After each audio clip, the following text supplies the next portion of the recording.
After a couple days of strong winds, it was nice to have a little bit of a quieter day. Temperature-wise, it didn't really change much. We still are within plenty of warm airflow, making it feel a lot more like spring rather than winter. We're just on the other side of a stalled cold front, so that did help kick up the winds a little bit yesterday. Didn't fully move through, so as a result, temperatures stayed fairly warm for this time of year. And while feeling like spring, it's going to look like spring later this week. We're keeping an eye on a couple areas of low pressure over Texas into Colorado. All of that'll merge and send all of this rain our way. And depending on the timing here, may even get a couple snowflakes to mix in as we go into Friday. But up until that point, we've got quiet and mild conditions for a while. Tonight, staying above freezing under a clear sky for once the winds are going calm, so we don't even have to talk about them. And we got this beautiful sunset, so definitely get out and enjoy the view this evening. You might be able to catch a couple visible planets as we've got about 4 of them in the evening to night sky that you should be able to pick out with the naked eye. So a good night to get out and do that as you don't have as strong winds to contend with.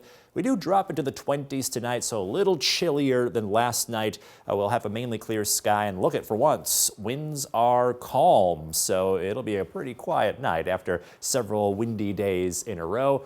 We go into tomorrow with the warm front kind of surging to the north. Again, it's stalled out right now, but as it retreats back northward, it brings in some pretty mild air. So our forecast is 54. Record high for tomorrow is 52. So we'll at least be tying, if not into record territory, over the course of tomorrow afternoon. Some of those breezy winds are back, but again, it feels a lot more like late March rather than late January. Then comes the rain. So we'll have clouds build up throughout the course of the day. We get into tomorrow evening, spotty rain showers in our forecast. Here we are at about 7 o'clock on Future Trek, looking at hit or miss rain early, fairly light, but still it's going to be kind of a damp end to tomorrow evening. By the time we get to 10 o'clock, some of the spotty rain is out, and then more steady showers work in for Friday morning, even some pockets of heavier rainfall, so watch out for a fairly soggy start to Friday. Rain is out before some cooler air sneaks in, so may avoid snow, and we'll have dry conditions into Friday afternoon.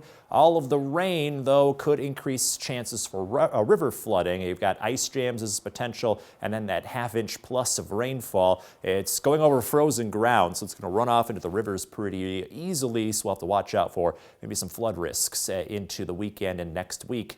Temperature-wise, we're mild through Friday, then we start to drop briefly on Saturday. Sunday gives one more day of spring-like air, then we're closer to normal next week. In your most accurate 10-day forecast, may even see some chances for showers on the horizon as the weather stays chilly.